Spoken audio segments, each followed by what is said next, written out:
पाकिस्तान के अवाम बांग्लादेश के साथ खड़े हैं। बानी पीटीआई ने शेख मुजीब को हीरो बनाया, अपना मुवासला शेख मुजीब से किया। यूटर्न लेना बानी पीटीआई का वतीरा है।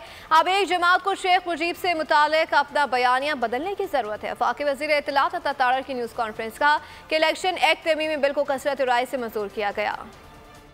क्रॉसिंग के हवाले से आइन और कानून बिल्कुल वाज़ेह है कि फ्लोर क्रॉसिंग नहीं हो सकती। सुप्रीम कोर्ट के 2 ऑनरेबल जजेस ने बड़े ही पर्टिनेंट सवालात उठाए। 15 दिन गुजर गए, तफसीली फैसला जारी अक्सरियत की तरफ से क्यों नहीं किया जा रहा। एक ऐसी पार्टी आप ज्वाइन करें जिसका वजूद नहीं है पार्लियामान में और कहें मुतनासिब नुमाइंदगी के फॉर्मूले के तहत हमें सीटें भी दी जाएं, तो ये किस तरह का इंसाफ है और ये किस तरह की बात है। जो पाकिस्तानी हुकूमत है, पाकिस्तानी अवाम है, हम बांग्लादेश की अवाम के साथ खड़े हैं। बानी चेयरमैन पीटीआई ने शेख मुजीब को एक हीरो के तौर पे पोर्ट्रे किया।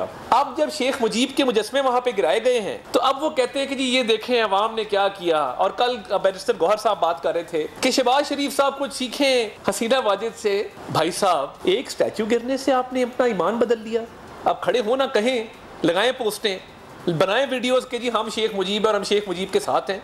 आज आप कह रहे हैं जी अवाम ने कमाल कर दिया। सब्सक्राइब करें और बेल दबाएं ताकि कोई खबर रह न जाए।